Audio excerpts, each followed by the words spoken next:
अस्सलाम वालेकुम। पस पर्दा हक़ाइक़ सनसनीखेज़ इंकशाफ़ात प्रोग्राम बेनकाब, मैं हूँ आपके साथ सिफ़ान खान। चेयरमैन नैब की बड़ी इंटरेस्टिंग स्टेटमेंट जो कल से ज़ेरे गर्दिश है, आबाद के साथ वो मौजूद थे और उस स्टेटमेंट में उन्होंने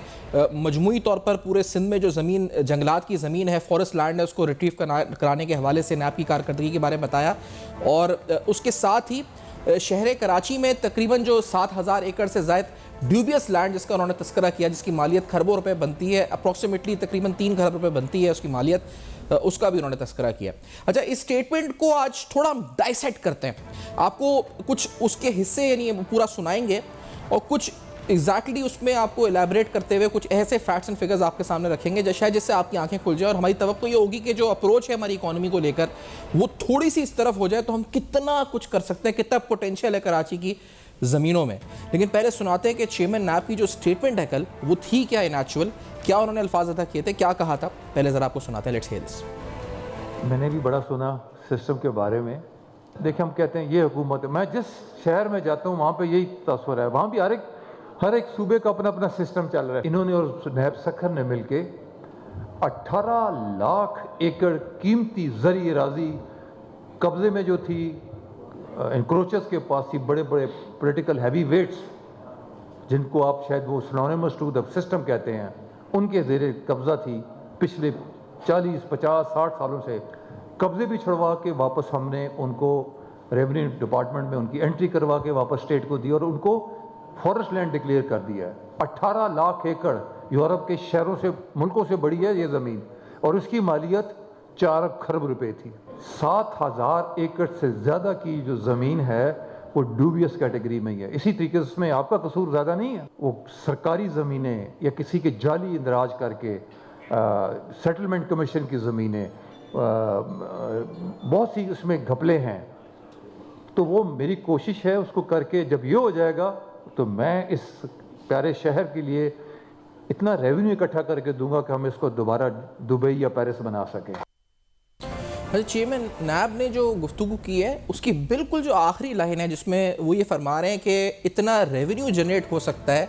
कि हम इस शहर को दोबारा दुबई या पेरिस बना सकते हैं। ये बड़ी इंपॉर्टेंट स्टेटमेंट है नाज़रीन, क्योंकि ये चेयरमैन नैब का काम तो है कि वो रिकवरी करें और एग्जैक्टली हम ये उनकी नीयत है और इसीलिए वो ये कह रहे हैं कि इतना पैसा इसमें आ सकता है और इतना पैसा आ सकता है कि कराची शहर के तमाम इंफ्रास्ट्रक्चर के मसाइल हल हो सकते हैं। यानी आप ये अंदाज़ा लगाएं कि इतना पैसा है कि हमारे इंफ्रास्ट्रक्चर के मसाइल भी हल हो सकते हैं, पानी, बिजली, गैस, ये रोडें शोडें, और इतना पैसा होगा कि हम दुबई या पेरिस के कंपटीशन में आ जाएंगे। यानी कितना रेवेन्यू हो सकता है जो चेयरमैन नैब ये स्टेटमेंट दे रहे हैं। तो व्हाट आई वांट इज कि जो हम जिस तरफ आइडेंटिफाई करना चाह रहे हैं कि ये बेसिकली इकोनॉमिक रिवाइवल एक्टिविटी हो सकती है शहर कराची की, जो ज़मीनें कब्जा mafia, influential so called builders और सरकारी अफसरान के गठजोड़ से जिन पर कब्जे हुए हैं स्टेट लैंड के ऊपर, तो it is a huge potential. जो चेयरमैन नैब जिस पर बात कर रहे हैं वो इतना पोटेंशियल है कि कराची के बुनियादी मसाइल भी हल कर सकता है, ना सिर्फ हल कर सकता है बल्कि उस बुनियाद पर कराची शहर को पेरिस या दुबई बनाने की यानी बात कर रहे हैं। तो सोचे कितना पैसा यहाँ की ज़मीनों पर है।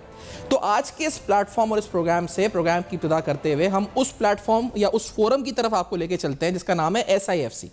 SIFC पाकिस्तान में वाहिद ऐसा इनिशिएटिव है जो इस वक्त काम कर रहा है और रिजल्ट्स ओरिएंटेड काम कर रहा है। रिजल्ट नजर आना शुरू हो गए, वो चाहे एग्रीकल्चर का शोबा हो, एग्रीकल्चर में लाइव स्टॉक का शोबा हो, कॉर्पोरेट फार्मिंग का शोबा हो या आपकी माइंस एंड मिनरल्स का शोबा हो, हर तरफ हमें उसके मुस्बत असरात या समरात आते हुए नजर आना शुरू हो चुके हैं, क्योंकि एक कोलैबोरेटिव होल अप्रोच के साथ और पाकिस्तान आर्मी फोर फ्रंट पे रहते हुए पाकिस्तान में वो बेहतरी इकोनॉमिक रिवाइव प्लान के हवाले से ला रही है। और ये वो शायद पहली सोच है जिसमें हम कोई डेट ड्रिवन इकोनॉमिक अप्रोच के साथ नहीं बल्कि इन्वेस्टमेंट ड्रिवन अप्रोच के साथ आगे बढ़ रहे हैं। आप बात समझे, क्योंकि हम हमेशा जब भी माशी तरक्की की बात करते हैं तो हम अपने कर्जों के बोझ को बढ़ाते हैं, लेकिन यहाँ हमारे आर्मी चीफ जिनको हम सल्यूट करते हैं इस इकोनॉमिक विजन के साथ कि वो पाकिस्तान की मईशत को इन्वेस्टमेंट ड्रिवन अप्रोच के साथ आगे लेकर बढ़ना चाहते हैं और इसी सिलसिले में फॉरेन इन्वेस्टमेंट या लोकल इन्वेस्टमेंट SIFC के थ्रू अट्रैक्ट हो रही है और उसके सम्राट जैसा मैंने कहा आना शुरू हो गए। अगर आप एक्सपोर्ट के फिगर्स देखें तो ये SIFC की वेबसाइट पर ही आप देखें तो तकरीबन $620 मिलियन वो कहते हैं कि जो फिस्कल आगाज हुआ था इस माली साल का, $620 मिलियन का एक्सपोर्ट में इजाफा ड्यू टू SIFC सपोर्ट हुआ था। यानी SIFC के सम्राट in terms of millions of dollars आना शुरू हो गए हैं। अराउंड $5.1 बिलियन के एक्सपोर्ट्स हैं और उसमें $620 मिलियन SIFC का जो है कहा गया कि सपोर्ट की वजह से ये एक्सपोर्ट्स में इजाफा हुआ। फिर एग्रीकल्चर में काम हो रहा है, मुख्तलिफ शोबों में काम हो रहा है, थोड़ा सा, क्योंकि ये मेन जो मकसद ये है कि जो चेयरमैन नैब ने स्टेटमेंट दी है कि जी बड़ा पोटेंशियल है यहाँ इकोनॉमी और रेवेन्यू के लिहाज से, तो ये जो SIFC ड्रिवन अप्रोच या SIFC का जो मॉडल है, इस तर्ज के मॉडल को अपनाकर ये शायद कराची के इस पोटेंशियल को हम कैप कर सकते हैं। अच्छा, दूसरा सवाल ये है कि ये पोटेंशियल कितना है। इस पर आने से कबल जो SIFC अभी काम कर रहा है, थोड़ी सी झलक दिखा देते हैं, यानी ट्रैक्टर की मद में या ड्रोन के थ्रू जो पानी और इरिगेशन की जो एग्रीकल्चर यील्ड बढ़ाने की कोशिशें हो रही हैं, थोड़ा सी स्नैपशॉट उसका देखते हैं, फिर प्रोग्राम को आगे बढ़ाते हैं। लेट्स से दिस के ट्रैक्टर वाले और थोड़ा सा ड्रोन का फुटेजेस दिखाते हैं, शॉर्ट की सूरत में आपको सुनाते हैं। Let's say this route map कैसे करेगा और क्या इसमें ऐसी खासियत है जो एक आम ट्रैक्टर के निस्बत इसको मुनफरिद करती है। रूट मार्किंग ये अपनी सैटेलाइट के थ्रू करेगा, हम इसको कमांड देंगे, उस सैटेलाइट के थ्रू अपनी फील्ड को मार्क करा के जो भी फील्ड का एक एक कॉर्नर है उसको प्रॉपर्ली ये अपने अंदर रिकग्नाइज करेगा। मैंने जिस तरह कहा कि इसके रिजल्ट्स आ रहे हैं, ये बातें नहीं हो रही हैं, सामने नज़र आ रहा है काम होता हुआ। इसी तरह ड्रोन के हवाले से जो हो रहा है वो भी ज़रा दिखा देते हैं कि क्या हो रहा है।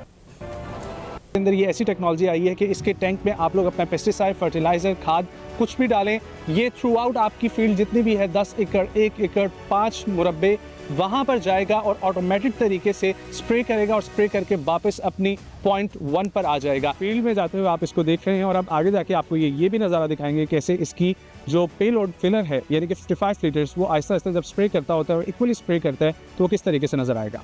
सो आप लोग इस वक्त देख रहे हैं कि ये फील्ड्स के अंदर मौजूद हैं क्वाडकॉप्टर, और क्वाडकॉप्टर की पावर का आप लोग अंदाज़ा लगा सकते हैं और ये इक्वली डिस्ट्रीब्यूट करता हुआ तमाम तर नाज़रीन, दिखाने का मकसद सिर्फ ये है कि पाकिस्तान की वो ज़मीन जो कि बंजर थी, जिसमें कोई पोटेंशियल नहीं था, उसको कॉर्पोरेट फार्मिंग ग्रीन इनिशिएटिव के बाद एक एग्रीकल्चर यील्ड को बढ़ाते हुए हाई टेक्नोलॉजी का इस्तेमाल करते हुए पाक फौज यहाँ से हमारे एक्सपोर्ट्स भी बढ़ रहे हैं और जो हमारी माशी समरात हैं वो आना शुरू हो गए हैं। तो चेयरमैन नैब जिस तरफ निशानदही कर रहे हैं कराची की ज़मीनों की तरफ, जिससे कराची के तमाम मसाइल भी हल हो सकते हैं, कराची दुबई या पेरिस ही बन सकता है, तो इस तरफ तवज्जो अगर SIFC की जाए और ख़ास तौर पे इस मॉडल के साथ एक कोलैबोरेटिव होल अप्रोच के साथ कराची के मास्टर प्लान को देखा जाए, कराची में रिकॉर्ड की डिजिटाइजेशन को इनिशिएटिव को आगे बढ़ाया जाए, या जितनी भी लैंड ट्रांजेक्शंस हो उनकी वेरिफिकेशन थ्रू SIFC के थ्रू हो, इस तरह का एक मॉडल अगर क्रिएट किया जाए तो शहर कराची में जो ज़मीनें कब्जा हो गई उनको छुड़वा के उनकी ट्रांसपेरेंट ऑक्शन हो, या फिर जो नई ज़मीनों की इस पर आगे तकसीम या खरीदो फरोख्त होनी है उस अमल का जायज़ा लेना हो, वो एक SIFC बॉडी ही करे, तो शायद कराची शहर की किस्मत और तकदीर बदल सकती है, जैसे बदल रही है एग्रीकल्चर सेक्टर में। तो क्यों ना कराची की बदल सकती है, क्योंकि चेयरमैन नैब जब कह रहे हैं कि बदल सकती है, दुबई पेरिस हम बन सकते हैं, तो हम कराची जहां अभी हैं वहां से उठ के दुबई पेरिस पहुंच सकते हैं सिर्फ इन ज़मीनों की मद में। और ये पोटेंशियल कितना है, इस पर हम आएंगे एक ब्रेक के बाद। ये बड़ी अहम बात है, क्योंकि ये आपको बताना है कि जो इन्होंने बात की है कि 7,500 एकड़ और अमाउंट दिए 3 खरब रुपए, तो विल शो यू कि ये 7,000 एकड़ नहीं है पहले तो, और ये 3 खरब रुपए नहीं है, ये इससे कहीं ज़्यादा पोटेंशियल है। यानी शहरी जो कराची के हैं उनकी वाकई में तकदीर बदल सकती है अगर SIFC अप्रोच के साथ इस तरफ बढ़ा जाए। और फिर सब में बड़ी बात कि इसमें रुकावट कौन है उसको करेंगे बेनकाब। एक ब्रेक के बाद हमारे साथ रहिए। Welcome back. आप देख रहे हैं बेनकाब, कुछ अहम तरीन सवाल। चेयरमैन नैब की कल की स्टेटमेंट, कितना पोटेंशियल है, कराची के शहरियों की तकदीर बदल सकती है, कराची शहर की तकदीर बदल सकती है, हम पेरिस या दुबई जैसे हो सकते हैं अगर ये रेवेन्यू जो सरकारी ज़मीन इलीगल अलॉटमेंट्स के ज़रिए कुछ एक ख़ास प्राइवेट इंडिविजुअल्स या बेनिफिशरीज़ या सरकारी ऑफिशियल से गठजोड़ के बाद उन तक चली गई है, तो ये जो होना चाहिए था आवाम का असासा, जो आवाम का रेवेन्यू, वो आवाम से इलीगल अलॉटमेंट्स की सूरत में, रेवेन्यू एंट्रीज़ में, फोजरी के ज़रिए, मैनिपुलेशन के ज़रिए, रिकॉर्ड ऑफ राइट्स में, ये सब ज़मीन चली गई। लेकिन चेयरमैन नैब ने, मैंने जो सवाल उठाया था कि पहला हिस्सा तो ये था कि हमें करना क्या चाहिए, अप्रोच क्या चाहिए, SIFC मॉडल की बात हुई, इसमें पोटेंशियल कितना है ये अहम पहलू है। 7,500 एकड़ या 7,000 एकड़ उन्होंने ड्यूबियस लैंड की बात की, ये 7,000 एकड़ ही है या इससे कहीं ज़्यादा है? इसका अंदाज़ा खुद CMIT यानी जो सितंबर 2023 में उस वक्त के केयरटेकर चीफ मिनिस्टर सिंध थे मकबूल बाकर साहब, उन्होंने एक रिपोर्ट मुरतब करवाई CMIT से कंप्लेंट्स आने के बाद कि शहर कराची की स्टेट लैंड के ऊपर रेवेन्यू ऑफिशियल्स और प्राइवेट बेनिफिशरी से गठजोड़ से या तो वो लैंड ट्रांसफ़र अलॉटमेंट हो गई है इलीगल या गैर कानूनी तौर पर उनमें कब्जे हो गए। ये ज़मीन, इसकी टोटल रकबा कितना है 5 डिस्ट्रिक्ट्स में कराची के, इसकी मालियत कितनी है? अब ये जांचने के लिए एक कमेटी CMIT की जो इंस्पेक्शन इंक्वायरी कमेटी है वो काम करती है। एक अफसर जो उसके होते हैं नंबर 4 मेंबर, वो आके उस कमेटी को हेड करते हैं और वो कमेटी एक रिपोर्ट मुरतब करती है। इस रिपोर्ट के अंदर शहर कराची के east, west, north, south 5 districts हैं, कोरंगी, फिर इसके अलावा मलीर। ये बात हो रही है सिर्फ वेस्ट के एक तहसील मंगो पीर की, जिसकी रिपोर्ट आती है 2024 में, जिससे बताया जाता है कि तकरीबन 5000 से जायद एकड़ ज़मीन के ऊपर जो इलीगल अलॉटमेंट्स हुई हुई हैं, अराउंड 5600 एकड़ जो लैंड है उसकी इलीगल अलॉटमेंट्स हुई हुई हैं। ये बात हो रही है सिर्फ डिस्ट्रिक्ट वेस्ट की एक तहसील मंगो पीर की, एक तहसील की बात हो रही है कि वहाँ तकरीबन 5600 एकड़ की ज़मीन इलीगली अलॉट हो गई है, जिसकी मालियत ऑलमोस्ट 3 खरब रुपए बनती है। उसके अलावा जब केमाड़ी की बात करते हैं तो वहाँ भी तकरीबन 5500 एकड़ पहला फेज़ जो था रिपोर्ट का बताया जाता है कि केमाड़ी में तकरीबन 5500 एकड़ की ज़मीन उस पर इलीगल अलॉटमेंट्स हो चुकी हैं, वो भी तकरीबन खरबों रुपए, 3-4 खरब रुपए मालियत की बनती है। तो आदमी सर पकड़ के बैठ जाए कि शहर कराची के सिर्फ 2 डिस्ट्रिक्ट्स और एक पूरा यानी एक केमाड़ी और एक जो है उसकी सिर्फ एक तहसील वेस्ट की, उसमें सिर्फ 3 खरब की ज़मीन जो है उस पर इलीगल इंक्रोच हो गई। और सरकारी CMIT की रिपोर्ट है, बाद में उस पर वो कॉन्ट्रडिक्शंस कह रहे हैं लीगल हैं, लेकिन this is a legal document we have with us, जिस रिपोर्ट के अंदर ये इंकशाफ हुआ। तो आप अंदाज़ा लगाएं कि शहर कराची के सारे डिस्ट्रिक्ट्स आप जमा करें और अगर 5000 एकड़ सिर्फ डिस्ट्रिक्ट वेस्ट की एक तहसील में या डिस्ट्रिक्ट केमाड़ी में है, तो मजमूई तौर पर शहर कराची की जो टोटल रकबा जिस पर है वो कम से कम भी, अगर आप ईस्ट, वेस्ट, साउथ, नॉर्थ सब शामिल करें, तो it turns around to be around 100,000 एकड़, जो एक अंदाज़ा भी सरकारी तौर पे मोहतात तरीन अंदाज़ा है, वो 1 लाख एकड़ के करीब अराजी बनती है। अब ये कितना पोटेंशियल है, यानी 1 लाख एकड़ की सरकारी अराजी जिसकी पर एकड़ वैल्यू भी देखी जाए तो आज के हिसाब से तकरीबन 10 करोड़ रुपए है। अगर डॉलर टर्म्स में देखी जाए तो अराउंड $3 लाख बनती है, और अगर इसको $3 लाख को मल्टीप्लाई किया जाए विद 100,000 एकर्स तो ये अमाउंट तकरीबन 40-42 अरब डॉलर बनती है। तो शहर कराची तो दुबई और पेरिस नहीं बल्कि इससे भी ऊपर जा सकता है अगर ये सारी ज़मीन सही तरीके से वारगुजार कराकर इसकी ट्रांसपेरेंट ऑक्शन SIFC मॉडल के तर्ज पर की जाए। फिर हमें किसी कर्जे की शायद ज़रूरत ना पड़े, हम बड़ी इन्वेस्टमेंट ड्रिवन इकोनॉमिक अप्रोच के साथ अपने माशी मसाइल भी हल कर सकते हैं, शहर कराची के बुनियादी इंफ्रास्ट्रक्चर के मसाइल भी हल कर सकते हैं और आगे के लिए एक रास्ते का तयन कर सकते हैं। यानी आगे जो कराची का मास्टर प्लान है, ताकि आगे कोई फोर्जरी ना हो, इन मैनिपुलेशन ना हो, उसको रोकने के लिए कुछ किरदार और इनिशिएटिव्स ले सकते हैं। And we need a body like SIFC जो कि होल गवर्नमेंट कोलैबोरेटिव अप्रोच के साथ इसको लेकर चले, क्योंकि डिजिटाइजेशन ऑफ रिकॉर्ड हो या दीगर अहम लैंड रिफॉर्म्स के मामलात हो, वो अब तक जो भी सूबाई हुकूमतें रही हैं वो करने में इतनी कामयाब नहीं रही हैं, और यही मुतालबा बिल्डर्स का भी है। और इस मसले में सब में बड़ी रुकावट क्या है, इस पर भी आते हैं। जिस रिपोर्ट का मैं तस्करा कर रहा हूँ, इस रिपोर्ट में जिसमें जिक्र किया गया कि 5000 एकड़ एक डिस्ट्रिक्ट में और 5600 एकड़ एक डिस्ट्रिक्ट में, उसमें लिखा गया कि 5605 acres of government land in Deh K28, Lal Bakhar, Mauchko, Gondap and Chitra in district Keamari, valued at billions of rupees, was unlawfully allocated to the land mafia and influential builders allegedly in exchange for hefty bribes। अब ये बड़ी अहम statement है जिस तरफ हम निशानदेही करना चाह रहे हैं कि इसमें जो तस्करा हो रहा है, वो जो रिपोर्ट मुरतब की गई थी सरकारी CMIT की report, unlawfully allocated to the land mafia and influential builders। अब ये influential builders, लैंड माफिया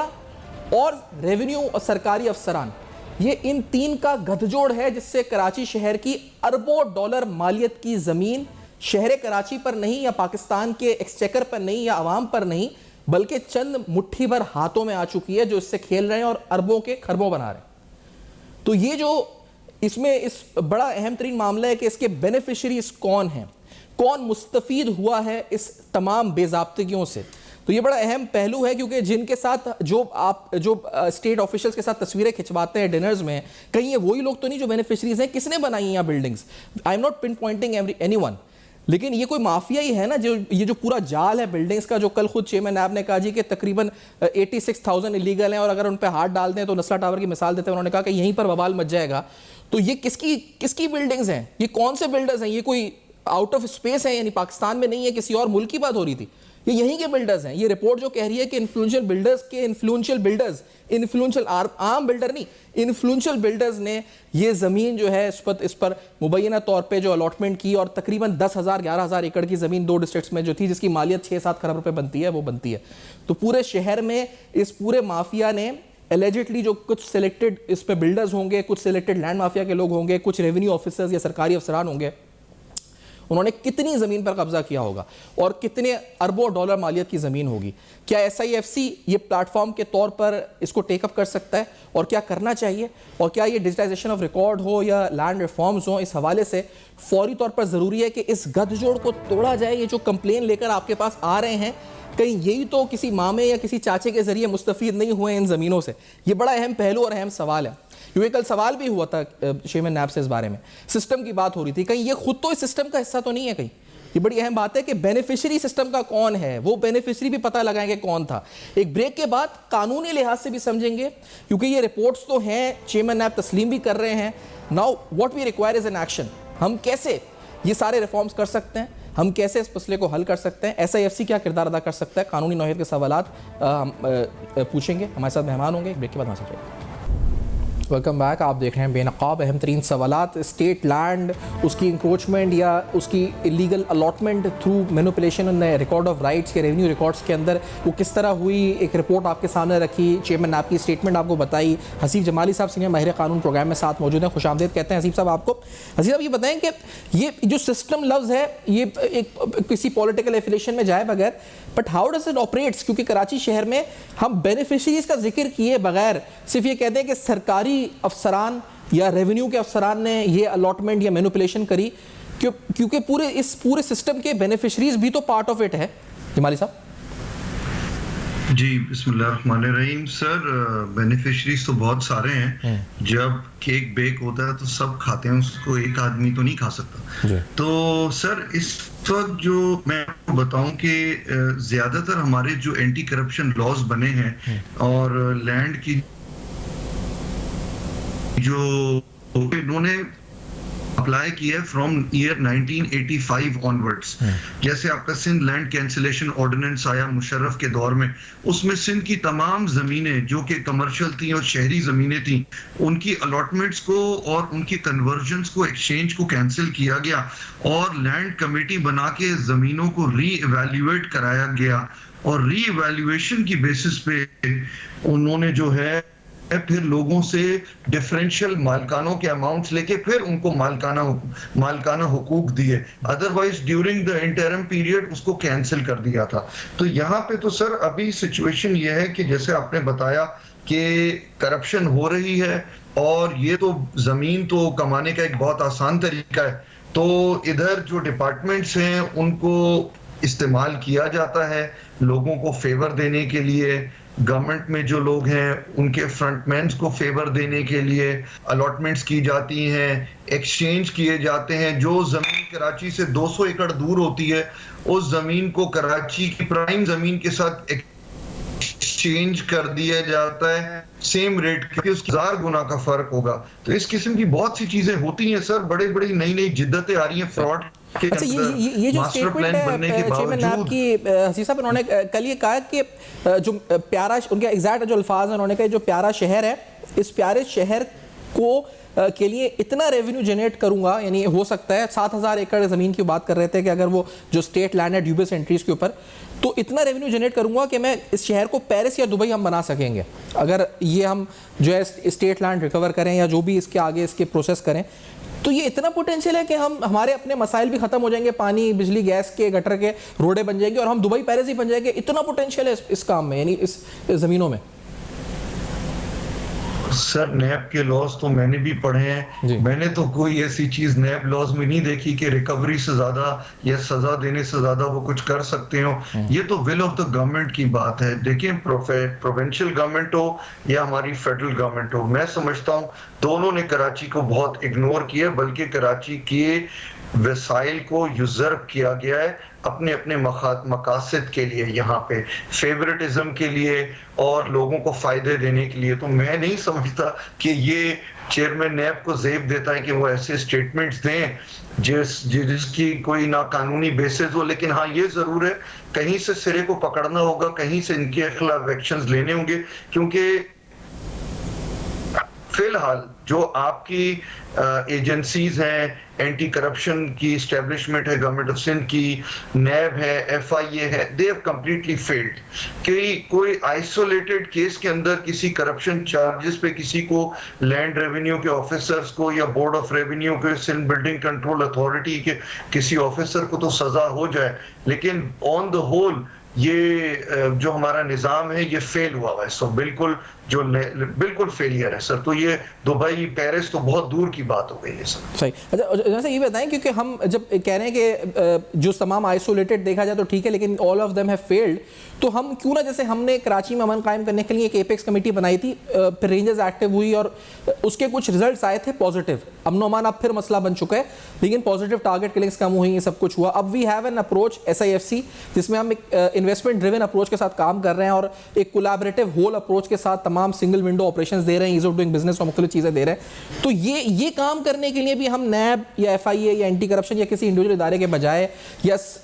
हुकूमत के बजाय जिसकी इनिशियल रिस्पॉन्सिबिलिटी है, why not a model like SIFC जो इसको वारगुजार कराए, स्टेट लैंड को ट्रांसपेरेंट ऑक्शन करे और आइंदा मास्टर प्लान में कोई मैनिपुलेशंस ना हो, उसको रोके। सर बिल्कुल सही फरमा रहे हैं। मैं समझता हूं कि एक out of the box solution की जरूरत है और इसमें किसी इंडिपेंडेंट थर्ड पार्टी को इन्वॉल्व करना पड़ेगा जिसका गवर्नमेंट में कोई स्टेक ना हो, जिसके ऊपर कोई पॉलिटिकल प्रेशर्स ना हो, जिसको किसी को फेवरेटिज्म ना देनी हो। तो इस किस्म की कोई बॉडी हो जिसको हेड ऐसे अथॉरिटी कर रही हो जो किसी से गवर्नमेंट की इन्फ्लुएंस में ना है, क्योंकि यहाँ सबसे बड़ा इशू होता है कि गवर्नमेंट इन्फ्लुएंस यूज किया जाता है और पॉलिटिकल फेवरेटिज्म किया जाता है, जिसकी वजह से तमाम जितने भी आपके इदारे होते हैं वो इवेंचुअली फेल होना शुरू हो जाते हैं। तो ये एक अच्छा आइडिया है। मैं समझता हूँ इसी किस्म की कोई out of the box thinking की जरूरत है। जहां तक लॉज और रूल्स की बात है तो मैं आपको बताऊं, लैंड ग्रांट पॉलिसी बनी हुई है, रेवेन्यू ने बनाई है for allotment of residential lands, for industrial lands, for ये आपके कमर्शियल लैंड्स के ऑक्शन करने की, ये सब बने हुए हैं, लेकिन इन पे अमल दरामद नहीं होता। We are a nation with a lot of legislation but zero implementation, that is the problem sir. सही। अच्छा, अब इस सिलसिले में क्योंकि हमने जब बेनिफिशरीज का जिक्र किया था तो ये अक्सर जो पॉलिटिकल इन्फ्लुएंस लफ्ज़ है या जो इन्फ्लुएंशियल बिल्डर्स कह देते हैं लोग अक्सर, तो सर ये तो फिर यही होता है ना कि तस्वीर खिंचवा के किसी इंपॉर्टेंट शख्सियत के साथ फिर उसका फ़ायदा भी उठाते हैं या मिल लिए किसी से फिर उसका फ़ायदा, और ये गठजोड़ टूटेगा कैसे कि जो कोई इन्फ्लुएंशियल शख्स है वो किसी तक पहुंच रखता है, उसने किसी के साथ तस्वीर खिंचवाई, किसी के साथ खाना खा लिया, फिर उसको इस्तेमाल करके उसने अपने काम आगे निकलवाए, तो we have to break this. ये कैसे टूटेगा ये गठजोड़ जो है? सर जब तक ब्यूरोक्रेसी को अपना काम इंडिपेंडेंटली नहीं करने दिया जाएगा तब तक ये गठजोड़ तो नहीं टूट सकता। जैसे आपने सही फरमाया कि वो तस्वीर खींच के किसी ब्यूरोक्रेट को फॉरवर्ड करेगा तो उसको तो ये लगेगा कि अगर इसका काम नहीं किया तो मेरा तो कराची शहर से ट्रांसफर हो जाएगा बाहर। तो ये बिल्कुल, ये तो एक मिस यूज की सिचुएशन है। लेकिन यहाँ पे तो लोग फोन करते हैं और अपने काम करवाते हैं, बल्कि कुछ काम तो ऐसे भी हुए हैं, बड़े बड़े प्रोजेक्ट्स जिसके अंदर अफसरान को खास तौर पे पोस्टिंग करा के लाया गया मास्टर प्लान अथॉरिटी में, MDA के अंदर, KDA के अंदर, कि वो जो बड़े लोगों के काम है वो जल्द अज जल्द और मतलब क्विक तरीके से विदाउट एनी हैसल करवाए जा सकें। तो यहाँ तो करप्शन का लेवल, ये तस्वीर दिखाने वाली बात तो बहुत पीछे रह जाती है, मैं समझता हूँ। अच्छा, फिर ये जो हम विदाउट नेमिंग एनीवन, लेकिन यही जो लोग जो आर्मी चीफ को कंप्लेन कर रहे हैं या बिलावल भुट्टो साहब के साथ बैठे हैं या कल चेयरमैन नैब को कंप्लेन कर रहे हैं, बहुत ऑनेस्ट लोग भी हैं, बहुत अच्छा काम भी कर रहे हैं, लेकिन इसी में वो ब्लैक शीप्स होंगे ना, जो ये सारे जो बिल्डिंग्स बनी हुई है शहर कराची में, जो जाल है, ये कोई दुनिया कोई और मास से आके तो नहीं कोई बना रहा ना, ये स्टेट लैंड के ऊपर यही लोग हैं जो, और कौन है? तो ये कंप्लेनेंट भी है, ये बेनिफिशरी भी है, ये मामला तो नहीं है कहीं? सर देखें, कुछ लोग तो बहुत ही क्लीन काम करते हैं और कुछ लोग जो हैं वो जो कहते हैं कि वो they take advantage of the situation, क्योंकि हमारे डिपार्टमेंट्स का भी बहुत सौ का हाल ये कि अब डिपार्टमेंट्स इस चीज पे बिलीव नहीं करते कि आपका काम जायज है या नाजायज है। वो करप्शन इतनी हो गई है कि वो इस चीज पे बिलीव करते हैं कि आप उनको खर्चा पानी दे रहे हैं या नहीं दे रहे हैं, आप उन्हें कॉम्पनसेट कर रहे हैं या नहीं कर रहे हैं। वो ये देखते ही नहीं है कि काम सही है या गलत है, वो ये देखते हैं कि उनको कितने पैसे मिल रहे हैं। तो जब इस तो तनज़्ज़ुली का हम शिकार हो चुके हैं। तो इसके अंदर तो जैसे आपने फरमाया कि कोई ऐसी बॉडी होनी चाहिए जिसके थ्रू ये सारे चीजें पास होकर, क्लियर होकर, एनओसी लेकर जाएं आगे, चाहे वो बिल्डिंग का नक्शा हो, चाहे वो अलॉटमेंट हो, चाहे वो एक्सचेंज ऑफ लैंड हो, चाहे वो चेंज ऑफ लैंड यूज हो, चाहे वो अप्रूवल्स ऑफ मास्टर प्लान हो, अप्रूवल ऑफ कंस्ट्रक्शन प्लान्स हो, अप्रूवल ऑफ अलॉटीज हो, सब चीजें उसी के थ्रू जानी चाहिए, वरना उस चीज को एक हॉल्ट लगाने देना चाहिए। मैं आपको बताऊं, सन 2012-13 में सुप्रीम कोर्ट ने कराची बदअमनी केस के अंदर फैसला दिया था, जो कि आज तक बैन लगा हुआ है कराची के अंदर फ्रेश अलॉटमेंट्स के ऊपर, फ्रेश ग्रांट्स के ऊपर और एक्सचेंज ऑफ लैंड के ऊपर बैन लगा हुआ है। अगर ये बैन सुप्रीम कोर्ट का इस वक्त अमल में नहीं होता तो फिर ना जाने अब तक शहर का क्या हाल हो चुका होता, लेकिन वो बैन लगा हुआ है जिसकी वजह से अभी भी कुछ चीजें मैं समझता हूं करप्शन से बची हुई हैं। लेकिन ban is not a solution, it is a step, temporary step, जो कि इसलिए लिया जाता है कि जब तक चीजों को रीऑर्गेनाइज और